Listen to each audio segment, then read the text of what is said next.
भक्त बंधुओं, आज की यह शिव कथा साधारण नहीं है। यह कथा धैर्य, श्रद्धा और विश्वास तीनों की परीक्षा लेती है। यह कथा लंबी है और सत्य यह है कि बहुत से लोग इसे पूरा सुनने का साहस नहीं कर पाते। पर मुझे आपकी भक्ति पर पूर्ण विश्वास है। जो भी भक्त इस पावन कथा को सच्चे मन से अंत तक सुन लेता है, वह केवल शब्द नहीं सुनता, वह स्वयं को शिव कृपा से जुड़ता हुआ अनुभव करता है। शास्त्रों में कहा गया है कि कथा श्रवण केवल कानों का कार्य नहीं है। यह एक ऐसी साधना है जो मन, कर्म और भाग्य तीनों को परिवर्तित कर देती है। इसी कारण यह भी कहा गया है कि किसी भी पवित्र कथा को अधूरा नहीं छोड़ना चाहिए। अधूरी कथा अधूरी श्रद्धा का संकेत होती है। इसलिए भक्त बंधुओं, अपने मन को शांत कीजिए, हृदय को भक्ति से भर लीजिए और हर हर महादेव का स्मरण करते हुए इस पावन शिव कथा में प्रवेश कीजिए। आज की यह कथा अहंकार के अंधकार को मिटाकर भक्ति का दीप जलाने वाली कथा है। यह कथा है सोमदत्त और उसकी पत्नी निर्मला की। सोमदत्त एक अत्यंत धनवान व्यक्ति था। उसके पास अपार संपत्ति थी, विशाल भवन था, सोने चांदी से सजी तिजोरियां थीं। उसका वैभव देखकर सामान्य मनुष्य की आंखें चौंधिया जाती थीं। पर भक्तों, उस भव्य महल में सुख नहीं था। वहां केवल वैभव का वास था, शांति का नहीं। सोमदत्त का विश्वास था कि जिसके पास धन है वही शक्तिशाली है। उसका मानना था कि ईश्वर केवल कमजोर लोगों की कल्पना है। वह गर्व से कहता था कि उसने कभी मंदिर का द्वार नहीं छुआ, फिर भी उसके पास संसार की हर सुविधा है। उसके लिए धन ही भगवान था और अहंकार ही उसका धर्म। अपने व्यापार को बढ़ाने के लिए उसने न जाने कितने निर्धनों की रोजी छीनी। झूठ, छल और अन्याय उसके लिए साधारण बात बन चुकी थी। वह यह भूल चुका था कि उसकी हर सांस भी किसी अदृश्य शक्ति की देन है। उसी घर में रहती थी उसकी पत्नी निर्मला, शांत, सहनशील और भगवान शिव की परम भक्त। वह प्रतिदिन भगवान शिव की आराधना करती, पर अपने लिए नहीं, अपने पति के पापों की क्षमा के लिए। जब वह शिवलिंग पर जल अर्पित करती तो उसकी आंखों से अश्रु बहते रहते। वह केवल यही प्रार्थना करती, हे भोलेनाथ, मेरे सुहाग की रक्षा करना, उन्हें उस पाप की अग्नि से बाहर निकाल लेना जिसमें वे स्वयं जलते जा रहे हैं। पर सोमदत्त का हृदय कठोर हो चुका था। वह उसकी भक्ति का उपहास उड़ाता, कभी पूजा की थाली छीनकर फेंक देता, तो कभी कहता कि यदि इस घर में रहना है तो यह सब आडंबर छोड़ना होगा। एक दिन सोमदत्त ने महल में भव्य भोज का आयोजन किया।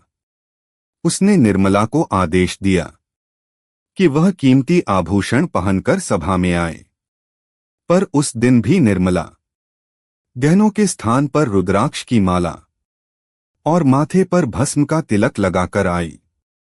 सभा में पहुंचते ही सोमदत्त ने सबके सामने उसका उपहास उड़ाया और उसका अपमान किया। पर निर्मला मौन रही, क्योंकि उसे पूर्ण विश्वास था कि महादेव सब देख रहे हैं। उस क्षण सोमदत्त हंस रहा था, पर उसे यह आभास नहीं था कि उसके पतन की घड़ी आरंभ हो चुकी है। निर्मला की साधना अब और कठोर हो गई।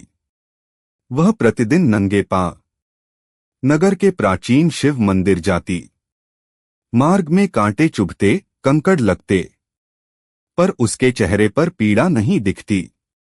मंदिर पहुंचकर वह प्रांगण की सफाई करती, रोगियों की सेवा करती, थके यात्रियों को जल पिलाती, नगरवासी उसे रानी कहकर बुलाते, पर वह स्वयं को केवल शिव की सेविका मानती थी। उधर सोमदत्त का अधर्म और गहरा होता गया। उसने व्यापार में मिलावट शुरू कर दी। निर्धनों की भूमि हड़पना उसके लिए सामान्य बात बन गई। एक दिन क्रोध में आकर उसने घर की शिव प्रतिमा उठाकर बाहर फेंक दी और बोला, अब इस घर में कोई घंटी नहीं बजेगी। निर्मला रो पड़ी। कांपती वाणी में उसने कहा, महादेव को चुनौती मत दीजिए, वे करुणा के सागर हैं, पर जब उनका प्रचंड रूप प्रकट होता है तो कहीं भी शरण नहीं मिलती। पर सोमदत्त ठहाका लगाकर हंसा। उसने घोषणा की वह नगर के प्राचीन शिव मंदिर को तुड़वाकर वहां अपना गोदाम बनवाएगा। उसने चुनौती दी, यदि शिव में शक्ति है तो वे मुझे रोक कर दिखाए।